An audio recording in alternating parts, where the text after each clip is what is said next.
Hello बच्चों, कैसे हैं आप लोग। जैसे कि हम लोग 12th क्लास की बायोलॉजी कवर कर रहे थे, तो 12th क्लास की बायोलॉजी को मैंने दो पार्ट्स में डिवाइड किया था, बॉटनी एंड जूलॉजी। बॉटनी की 5 यूनिट है और जूलॉजी की 5 यूनिट है, जिसमें बॉटनी में 20 चैप्टर्स है हमारे पास में और जूलॉजी में हमारे 22 चैप्टर्स है, जिसमें हम लोग बात कर रहे थे यूनिट 5th और यूनिट 6 की। अब यूनिट 5th और यूनिट 6 दोनों का नाम ह्यूमन फिजियोलॉजी था। ह्यूमन फिजियोलॉजी के हम लोगों ने 5 सिस्टम्स है वो ऑलरेडी कवर कर चुके हैं। जिन लोगों ने मेरे जो 5 चैप्टर्स के वीडियोस नहीं देखे हैं वो पहले उन वीडियोस को देख लीजिए, ताकि आपको समझाने का तरीका और एक जो हैबिट होती है वो बन जाएगी। आज हम जो बात करने वाले हैं वो यूनिट 1 के बारे में, क्योंकि बच्चों की डिमांड है कि नॉर्मली ह्यूमन नेचर होता है कि भाई बुक को स्टार्टिंग से ही पढ़ना स्टार्ट करना चाहिए। तो मैं आपको यूनिट 1 स्टार्ट करने वाली हूँ। यूनिट फर्स्ट है वो है रिप्रोडक्शन पे बेस्ड। ठीक है, हम बॉटनी में बात कर रहे हैं, तो रिप्रोडक्शन है वो एंजियोस्पर्मिंग प्लांट्स का हम लोग इनमें पढ़ने वाले हैं। जो फर्स्ट यूनिट रहेगी, फर्स्ट यूनिट में हमारे पास में 4 चैप्टर्स हैं।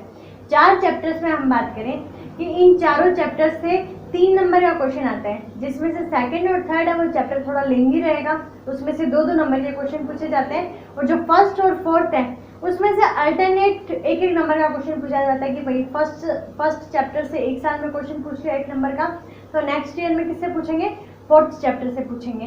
तो इसी टाइप से हम लोग बात करें कि आज से जो पिछला साल है तो उसमें क्वेश्चन आया था वो फर्स्ट चैप्टर से आया था, तो इस साल है जो चैप्टर से क्वेश्चन आया वो 4th चैप्टर से था, तो इस साल वापस फर्स्ट चैप्टर से क्वेश्चन आने के चांसेस है वो ज़्यादा बनेंगे। तो इस टाइप से आप लोग आज जो मैं आपको बात बताने वाली हूँ वीडियोस में, वो आपकी सबकी सुनी सुनाई है, सबको सब कुछ पढ़ा हुआ है, सिर्फ एक माहौल बनाने के लिए इन चैप्टर से रिलेटेड। तो आज जो हमारा टॉपिक है वो रिप्रोडक्शन इन ऑर्गेनिज्म। रिप्रोडक्शन का मतलब होता है जनन।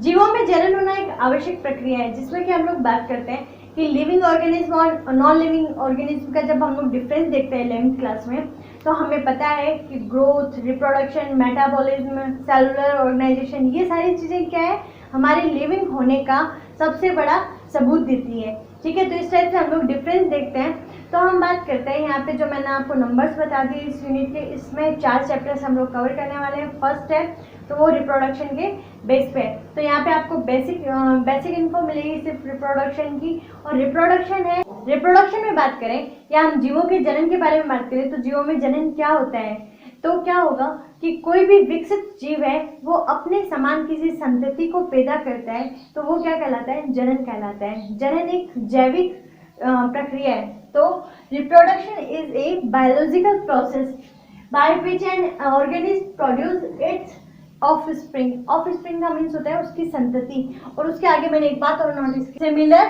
टू इटसेल्फ, मीन्स कि जो भी जीव है वो अपने समान ही संतति को पैदा करता है। और अपने समान की बात ये नहीं है कि हाँ एकदम आइडेंटिकली सेम होगा, लेकिन इस टाइप से बात कर सकते हैं कि कुत्ते के बच्चे हैं वो कुत्ते जैसे होंगे, बिल्ली के बच्चे हो गए हाथी के बच्चे हो गए। तो इस टाइप से क्या है, अपने समान ही जीवों को उत्पन्न करने की जो प्रक्रिया होती है वो जनन कहलाती है। अब जनन क्यों आवश्यक है, जनन इसलिए आवश्यक है कि हम बात करें यहाँ पे कि फीचर्स ऑफ रिप्रोडक्शन, जनन की विशेषताएं की बात करते हैं। तो जनन की विशेषता मैंने कि लाइफ एग्जिस्टेंस, मतलब पृथ्वी पर अपने जीवन का अस्तित्व बनाए रखने के लिए जनन है वो बहुत ही ज्यादा आवश्यक है। उसके बाद करें हम मेंटेन पॉपुलेशन रेगुलेशन, जो भी पॉपुलेशन है किसी भी पॉपुलेशन को ले लें, हम लोग रिप्रोडक्शन यहाँ पे जो 12th क्लास के सिलेबस में वो प्लांट्स में भी पढ़ेंगे और ह्यूमंस में भी पढ़ेंगे। तो प्लांट्स है, प्लांट्स भी अपनी स्पीसीज को बचाए रखने के लिए उनको रिप्रोडक्शन करना पड़ेगा, और जो भी एनिमल्स हैं तो उनको भी रिप्रोडक्शन है वो करना पड़ेगा अपनी स्पीसीज को बचाने के लिए। ठीक है, तो यहाँ पे अपनी पॉपुलेशन रेगुलेट करने के लिए, मतलब अपनी जनसंख्या का यहाँ नियमन रखने के लिए जनन है वो अति आवश्यक है। उसके बाद करें ensure the continuity of species generation after generation, मतलब अपनी जाति की निरंतरता बनाने के लिए भी जनन है वो आवश्यक है। उसके बाद हम बात करें वेरिएशंस जनरेट, मतलब वेरिएशंस किस टाइप से आएंगे, तो हम बात करेंगे यहाँ पे सेक्सुअल और एसेक्सुअल दोनों टाइप की रिप्रोडक्शन की। आप लोगों ने नॉर्मली देख रखा होगा कि सेक्सुअल रिप्रोडक्शन है, एसेक्सुअल रिप्रोडक्शन जो है वो 2 टाइप से, क्योंकि 8th क्लास से रिप्रोडक्शन है वो आप पढ़ते हुए आ रहे हैं। तो यहाँ पे हम बात करेंगे सेक्सुअल रिप्रोडक्शन की। उस टाइम क्या होगा, मेल और फीमेल गैमेट्स दोनों का फ्यूजन होगा।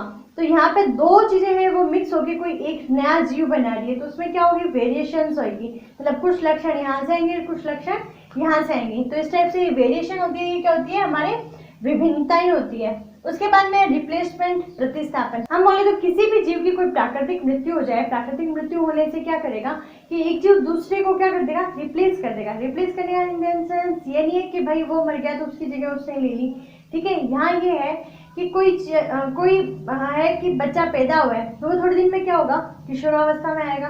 किशोरावस्था वाला बच्चा है वो युवावस्था में चला जाएगा, युवावस्था वाला बच्चा है वो वृद्धावस्था में जाएगा। तो इस टाइप से क्या होते रहते हैं, मतलब जनरेशन से क्या होते रहते हैं, ये चेंज होते रहते हैं, प्रतिस्थापित होते रहते हैं। उसके बाद हम बात करें यहाँ पे लाइफ स्पैन की।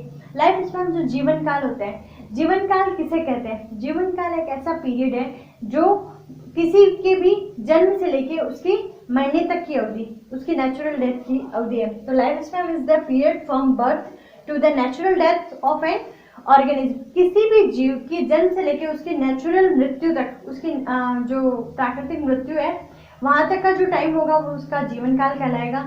अब जीवन काल है वो उसके आकार और जटिलता पर निर्भर नहीं करता। ऐसे नहीं है कि भाई हाथी है वो बहुत ही बड़ा है तो वो बहुत साल जिएगा, चींटी है वो बहुत छोटी है तो वो बहुत ही छोटे टाइम तक जिएगी। तो ना तो इसमें कोई साइज मैटर कर, ना ही उसकी शेप की भाई वो बहुत बड़ा है या वो बहुत छोटा है। जैसे कि मैं कुछ एग्जांपल्स देती हूँ, आपको समझ में आ जाएगा कि हम बात करें कि एक तरफ कौवा है और एक तरफ तोता है, ठीक है। कौवा और तोता दिखने में कलर डिफरेंस होगा कि भाई वो ग्रीन कलर का सुंदर सा है, वो ब्लैक कलर का है, ठीक है। तो लेकिन उन दोनों की शेप और हमें सेम ही दिखती है, ठीक है, कि वो भी इतना सा होगा और ये भी इतना सा है, ठीक है।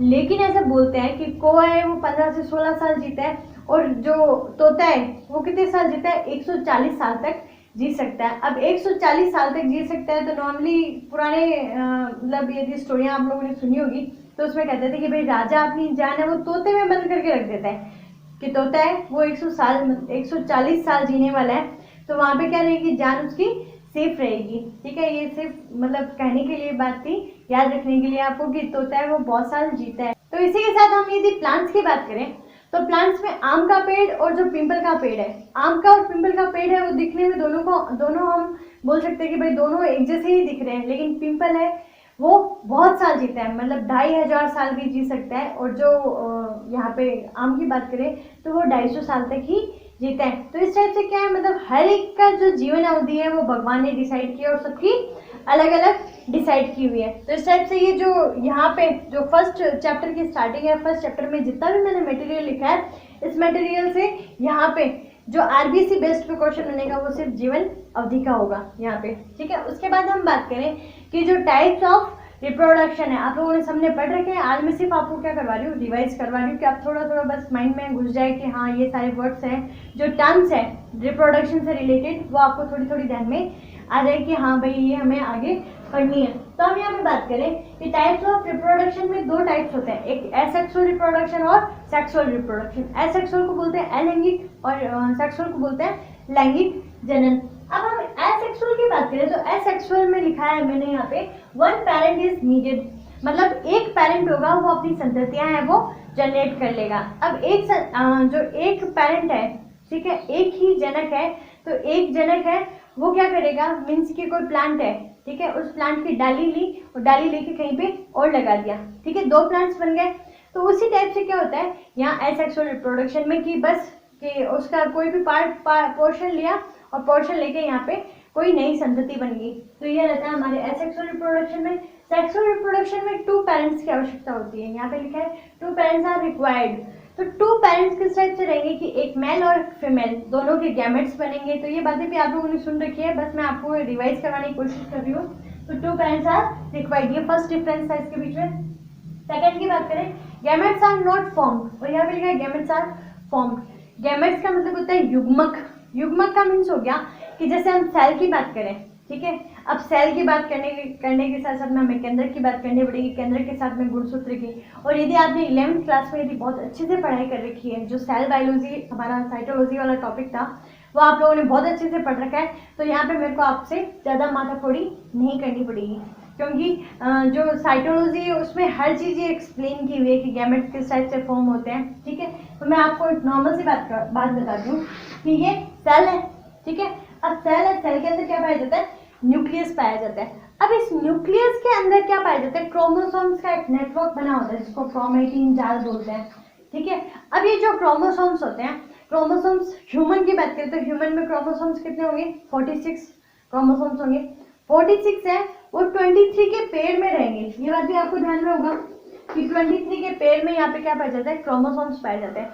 अब इन क्रोमोसोम्स में क्या हो जाता है, अर्धसूत्री विभाजन या समसूत्री विभाजन। ठीक है, यदि मैं बात करूँ यहाँ पे 23 है और 23 में पेयर में बोल रही हूँ तो मैं इसको क्या बोल सकती हूँ, डिप्लॉइड। डिप्लॉइड का मीन्स 2n, द्विगुणित है जो। ठीक है, अब ये द्विगुणित है, इसमें समसूत्री की बात करूँ मैं, ठीक है, समसूत्री का मतलब यहाँ पे सेम ही जो माइटोसिस हो जाए, ठीक है, 2n से 2n 2n दो यहाँ पे बन चुके। ठीक है, ये क्या है, माइटोसिस है। ठीक है, अब इसे मैं यदि हाफ की बात करूं, यहाँ पे 2n है और ये किसमें बनेंगे, n, जो 4n बनते हैं वो होता है मियोसिस, अर्धसूत्री विभाजन। तो यहाँ पे जो गैमेट फॉर्मेशन वाली बात कर रहे हैं, तो गैमेट फॉर्मेशन में क्या होता है, अर्धसूत्री विभाजन होता है। अर्धसूत्री विभाजन में क्या होगा, यहाँ पे आधे हो जाएंगे क्रोमोसोम्स, मतलब 46 है, 46 के कितने बचेंगे, खाली 23 ही बचेंगे। अब 23 में हम बात करें कि 22 और 22 होते हैं, वो दोनों क्या होते हैं, मतलब सेम होते हैं, लेकिन 23वां गुणसूत्र होता है। 23वां गुणसूत्र हम लोग सेक्स क्रोमोसोम बोलते हैं, जो सेक्स को आइडेंटिफाई करता है कि भाई ये मेल है और ये फीमेल है, जिसको XX और XY कहा जाता है। तो इस टाइप से यहाँ के गैमेट्स है वो नहीं बनते, यहाँ पे गैमेट्स है वो बनते हैं। उसके बाद हम बात करें नो फर्टिलाइजेशन। अब गैमेट से नहीं बनना तो भाई फर्टिलाइजेशन, जो गैमेट फ्यूजन है, जो युग्मक संलयन है, वो किसका करवाएंगे। उसके बाद में यहाँ पे बात करें तो फर्टिलाइजेशन टेक प्लेस, यहाँ पे फर्टिलाइजेशन है वो होता है। उसके बाद हम बात करें युग्मनज का निर्माण नहीं हो रहा, यहाँ पे युग्मनज बन रहा है, जाइगोट। ठीक है, यहाँ पे है 2n से आगे जो माइटोसिस चलता है, समसूत्री विभाजन चलता है, तो वो क्या होता है हमारे यहाँ जाइगोट का एम्ब्रियो में फॉर्मेशन। और जो ये यहाँ पे आधे हो रहे हैं तो ये क्या है, गैमेट फॉर्मेशन। तो माइटोसिस और मियोसिस यहाँ पे इस फॉर्म में आपको याद रखना है कि माइटोसिस होगा वो गैमेट जाइगोट फॉर्मेशन के बाद में, और गैमेट फॉर्मेशन के लिए मियोसिस, अर्धसूत्री विभाजन। तो अर्धसूत्री विभाजन और समसूत्री विभाजन ऐसा नहीं है जिसने 11th क्लास में नहीं पढ़ा तो वो पूरा का पूरा वो चैप्टर है वो रीड करें, यहाँ पे आपको इतना याद रखने से काम चल जाएगा आपका। ठीक है, उसके बाद हम बात करें न्यू कैरेक्टर्स।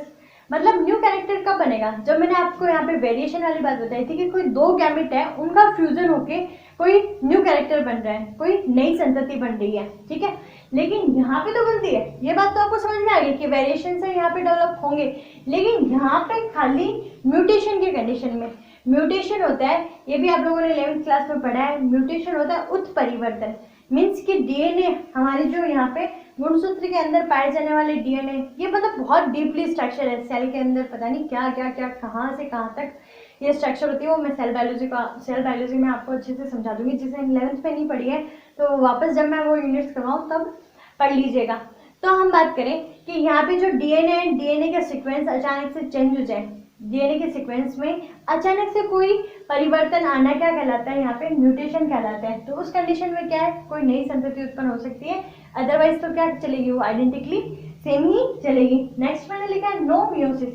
यहाँ पे किसी प्रकार का अर्धसूत्री विभाजन नहीं हो रहा क्योंकि गैमेट का फॉर्मेशन नहीं हो रहा, यहाँ पे मियोसिस हो रहा है। ठीक है, उसके बाद हम बात करें that's a very short time, मतलब बहुत ही कम समय लेता है। ठीक है, फास्टर प्रोसेस है, मतलब बहुत जल्दी कोई नई संतति बन जाएगी। लेकिन यहाँ पे क्या, सेवरल मंथ्स मीन्स बहुत सारे महीने लगते हैं। जैसे हम नॉर्मली ह्यूमंस की बात करें तो सेक्सुअल रिप्रोडक्शन में है 9 महीने लगते हैं। तो इस टाइप से आप लोग ये ध्यान में रखिएगा। उसके बाद में offsprings genetically identical to parents, means genetically और स्ट्रक्चरली, मतलब संरचनात्मक और आनुवंशिक रूप से वो क्या होगी, अपने जनक के एकदम समान होगी, जिसको हम लोग क्लोन टर्म से भी बोल सकते हैं। लेकिन यहाँ पे क्या होगा, वो उसके समान नहीं होगी। हाँ, ह्यूमन है, ठीक है, लेकिन आंखें क्या होगी, मम्मी से मिलती जुलती, बाल है वो पापा से मिलते जुलते, स्किन का कलर है वो भी दादाजी से मिलता जुलता है। तो इस टाइप से क्या है कि यहाँ वेरिएशंस मिलते रहते हैं। उसके बाद हम बात करें यहाँ पे कि इसके एग्जाम्पल्स रहेंगे वो बैक्टीरिया, यीस्ट, प्लेटफॉर्म, सी स्टार्स और लोअर प्लांट्स। ठीक है, लोअर एनिमल्स और लोअर प्लांट्स है उनमें सेक्सुअल रिप्रोडक्शन है वो देखा जाता है। और जो यहाँ पे हम सेक्सुअल रिप्रोडक्शन की बात करें तो फ्लावरिंग प्लांट्स और ह्यूमंस, डॉग्स, फिश, इन सब में क्या चलेगा हमारे यहाँ सेक्सुअल रिप्रोडक्शन। अब जो मेनली मैंने रिप्रोडक्शन टॉपिक स्टार्ट किया है, तो वो रिप्रोडक्शन टॉपिक है वो हम बात करने वाले हैं एंजियोस्पर्मिक प्लांट्स में। एंजियोस्पर्मिक प्लांट्स है जो आवर्त बीजी पादप है। अब मैं यदि आपसे क्लासिफिकेशन पूछूं, 11th क्लास में आप लोगों ने प्लांट क्लासिफिकेशन पढ़ रखा है, तो उसमें हम लोगों ने 5 फाइलम में डिवाइड किया था। 5 फाइलम कौन से थे? एल्गी, ब्रायोफाइटा, टेरिडोफाइटा, जिम्नोस्पर्म और एंजियोस्पर्म। जिसमें हम लोगों ने देखा कि जिम्नोस्पर्म और एंजियोस्पर्म है उसमें सेक्सुअल और एसेक्सुअल दोनों टाइप के रिप्रोडक्शन पाए जा रहे थे, बाकी सब में अलग फेज था। लेकिन यहाँ पे हम बात करें कि जो जिम्नोस्पर्म है जिसको अनावर्त बीजी बोलते हैं, तो मतलब उसके बीज क्या है? कवर्ड नहीं है। लेकिन एंजियोस्पर्म होते हैं आवर्त बीजी, जिसको हिंदी में कहा जाता है। तो उसका मतलब यही है कि बीज है और बीज किस में कवर्ड है? या फ्लावर की स्ट्रक्चर में कवर्ड है।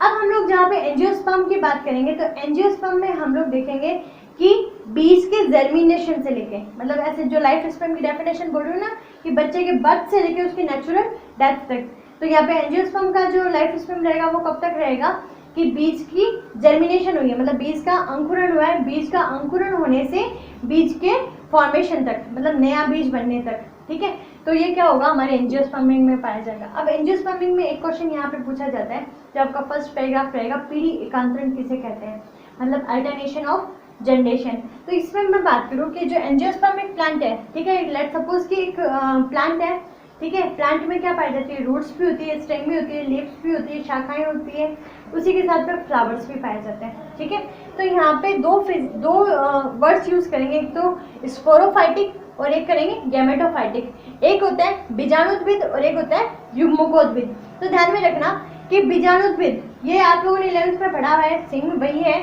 तो स्पोरोफाइटिक है, स्पोरोफाइटिक क्या रहेंगे? उसका मूल है, उसका तना है, ठीक है, रूट स्टेम्स वगैरह, ये क्या है? स्पोरोफाइटिक है। ठीक है, 2-1 फेज में रहेंगे, डिप्लॉयड रहेंगे और लॉन्ग टाइम तक रहेंगे, लंबे समय तक रहेंगे।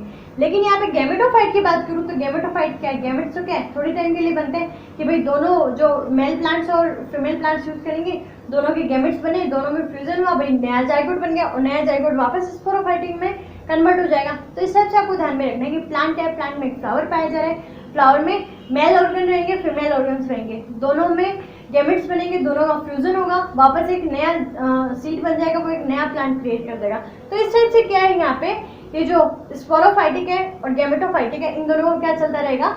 एक साइकिल चलता रहेगा, जिसको क्या कहेंगे हम लोग? Alternation of generation. तो ये आपको ध्यान में रखना है, पीढ़ी का एकांतरण। जब मैं आपको ये चैप्टर कंप्लीट करवा दूंगी, उसके साथ में मैं आपको ये पूरा का पूरा साइकिल है वो यहाँ पे बोर्ड पे बना के समझा दूंगी, ताकि आपको समझ में आ जाएगा कि भाई किस टाइप से स्पोरोफाइटिक और जो गैमेटोफाइटिक स्टेज है वो रन करती है। ठीक है, तो यहाँ पे ये आप लोग ध्यान में रखिएगा।